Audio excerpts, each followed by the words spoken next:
But Jesus became sin. He who knew no sin. He was tempted in all points like as we are, yet without sin. But he himself bare our sins in his own body on the tree. And he who knew no sin became sin for us, that we might be made the righteousness of God in him. And when he took all those sins upon him and he died, his soul, with all that sin, all that garbage, went to hell. To pay for our sins, to pay that punishment. No, this is not the truth, but a lie. Because Jesus said, "It is finished," and he bowed his head, and gave up the spirit. John 19:30. Jesus said, "It is finished." His soul, with all that sin, all that garbage, went to hell. No, this is not the truth, but a lie. Because Jesus said, "It is finished, it is finished." Plus, it just makes sense. It actually makes more sense. If Jesus died on the cross, and he had the sins of the whole world placed upon him, to the point where actually there's darkness over the whole face of the earth while Jesus is on the cross, and what did Jesus cry out? My God, why hast thou forsaken me?" Why would God the Father forsake the Son? It's because of all that sin. Why would God the Father forsake the Son? Who said that the Father forsake his Son? Who said this foolish things? My God, why have you forsaken me? Why are you so far from helping me, and from the words of my roaring? Muslims use this fulfilled Bible prophecy to lie to you. To lie to you, that Jesus prayed to his God. But is this true? Did Jesus said my God for himself, or for Israel? For here in Psalm 22, is not Jesus speaking for himself, but Jesus speaking for Israel? Let's read Psalm 22. My God, why have you forsaken me? Why are you so far from helping me?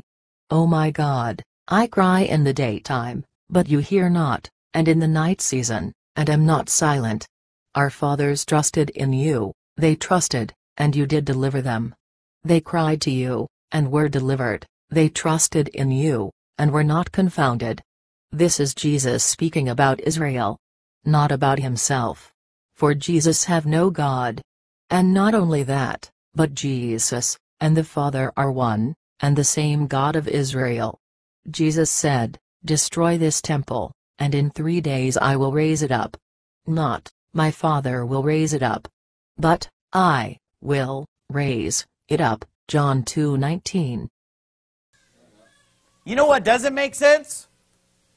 That Jesus physically died on the cross, and his soul went to paradise, or heaven, or Abraham's bosom, or Abraham's bosom, or Abraham's bosom. Abraham's bosom is a body part, not a place, okay? But here's the thing, it's a bosom, it's a chest. When it says he's in Abraham's bosom, it means he's leaned against Abraham's chest.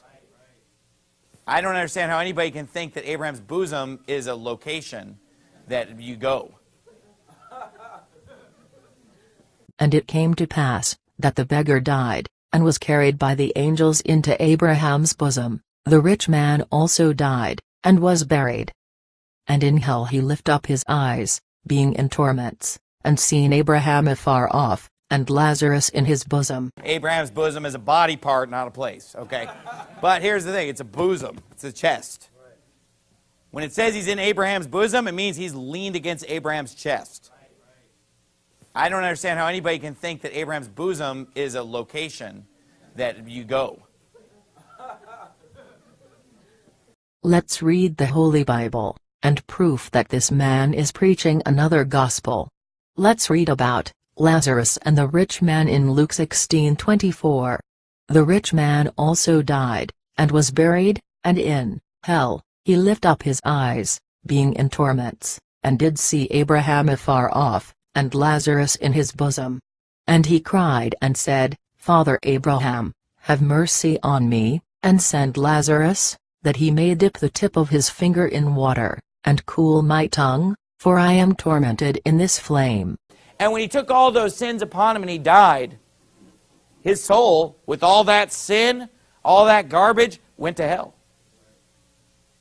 to pay for our sins. Let's read Luke 23:43. And find out what Jesus said to the thief, who repented. Jesus said to him, Verily I say to you, today you will be with me in paradise.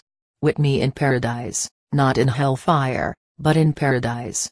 Bosom of Abraham refers to the place of comfort in the Bible. A place deep inside this earth, where the righteous dead awaits to be resurrected at the last day. And so, one day, this man will be judged. Judged not for his, another gospels, but judged for the people he have deceived.